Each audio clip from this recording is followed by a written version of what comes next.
اسرائیل بنے گا حدیث میں خبریں، یہ سارے مسلمان ممالک تمہارے ہاتھ سے نکل جائیں گے مسلمانوں، یہ عراق اور اردن اور یہ اور وہ، یہاں تک کہ ترکی، سعودی عرب کا بھی شمالی حصہ نکل جائے گا۔ البتہ مدینے کا جو ان کا پروگرام ہے اس کو اللہ نہیں پورا ہونے دے گا، مدینے میں داخلے کی ان کو اجازت نہیں ملے گی۔ بہرحال یہ سارا کچھ ہونے والا ہے۔ وہ وقت بھی آنے والا ہے کہ حضور کی ایک حدیث کے مطابق ایک شخص کے 1000 بیٹے ہوں گے تو 999 ختم ہو جائیں گے، ایک بچے گا۔ یہ وقت بھی آنے والا ہے کہ حضور فرماتے ہیں اتنی بڑی جنگ ہوگی، اتنی خوریزی ہوگی کہ پوری زمین اٹ جائے گی لاشوں سے۔ تو پرندہ جو ہے کوئی، ایک تو پرندے ہوتے ہیں کہ جو مردار خور ہے، گدھ ہے، وہ تو بڑی خوشی سے اتریں گے، تناول فرمائیں گے لاشوں کو۔ اسی طریقے سے کوے ہیں، چیلے ہیں، لیکن جو نفاست پسند پرندے ہیں وہ لاش کے اوپر اترنا نہیں چاہتے۔ تو ایک پرندہ اڑتا چلا جائے گا، اسے کہیں زمین پر اترنے کی جگہ نہیں ملے گی، لاشیں ہی لاشیں ہوں گی، یہاں تک کہ وہ تھک ہار کر اس کی جو ہے پر جواب دے جائیں گے، گرے گا تو لاش پر گرے گا۔ یہ وقت آنے والا، اور یہ یہودیوں کے ہاتھوں، یا یہودیوں کے جو سپورٹرز ہیں اس وقت، جو ان کے ہاتھ میں آلہ کار ہیں، ان کے ہاتھوں آنا ہے۔ میرے نزدیک اس کام کے لیے اس ملعون قوم کو، کہ جو حضرت عیسیٰ کے زمانے سے ملعون ہو چکی ہے، اس کو باقی رکھا گیا ہے، اسے یہ موقع دیا گیا ہے، اس نے اسرائیل بنا لیا ہے۔ تقریباً 2000 سال کے بعد وہ دوبارہ آ کر آباد ہوئے اس سرزمین میں جہاں سے نکال دیے گئے تھے 70 عیسوی کے اندر۔ یہ سارا کچھ کیوں ہو رہا ہے؟ ان کا یہ استثناء کیوں کیا گیا؟ یہ بڑی تلخ بات ہے، یہ یاد کر لیجیے۔ کیونکہ یا تو قوم اسی وقت ہلاک کر دی جاتی، جیسا کہ ہوا قوم نوح، قوم ہود، قوم عاد، قوم ثمود، قوم شعیب، یہ ہوا کہ نہیں ہوا؟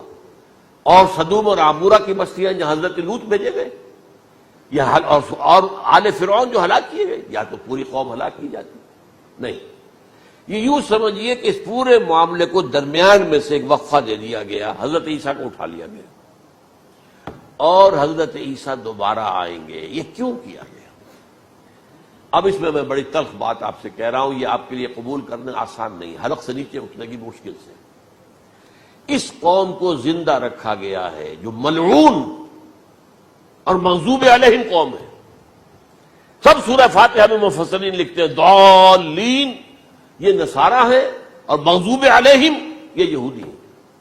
اور قرآن کہتا ہے لعن الذین کفروا من اہل الکتاب علی لسان داؤد وعیسی ابن مریم، لعنت کی گئی۔ ایک ملعون اور مغضوب قوم کے ہاتھوں آخری امت محمد، اور اس کا بھی بہترین حصہ، اس پر عذاب ان کے ہاتھوں آئے گا۔ عربوں پر عذاب یہودیوں کے ہاتھوں، اس لیے ان کو بچایا گیا۔ یہ میں نے کئی دفعہ واقعہ سنایا، مولانا اسلائی صاحب بتایا کرتے تھے، کیونکہ وہ راجپوت تھے، یو پی کے راجپوت، مشرقی حصے کے، کہ ہمارے ہاں کوئی نوجوان اگر کوئی بڑی گری ہوئی حرکت کرتا تھا تو اس کے سر پر چمار کے ذریعے، چمار کے ہاتھوں جوتا لگوایا جاتا تھا۔ اگر راجپوت کے سر پر راجپوت کا جوتا گرا تو چلو تکلیف تو ہوئی، لیکن یہ کہ راجپوت کا جوتا گرا ہے نا، پڑا ہے، لیکن راجپوت کے سر پر چمار کا جوتا، جس کو آپ انگریزی میں کہتے ہیں to add insult to injury, تو تکلیف بھی ہے جوتا کھانے کی، اور انسلٹ ہے کہ چمار مار رہا ہے۔ یہ امت سب سے خیر امت ہے، کنتم خیر امت اخرجت للناس۔ اس کے لیے عذاب بھی بدترین آئے گا، اور کن پر آئے گا؟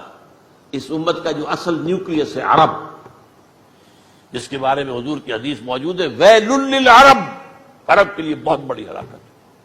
اور آج ہماری نظر میں آ رہا ہے وہ ملعون اور مغضوب علیہم قوم، ان کے سینے کے اندر خنجر کی طرح بھونکی گئی ہے، اور 30 کروڑ کے قریب عرب بے حمیتی، بے غیرتی، بزدلی، کمزوری، ذلت، مسکرت کی مثال بنے ہوئے۔ کوئی بول سکتا ہے اس اسرائیل کے خلاف؟ کو بول سکتا ہے؟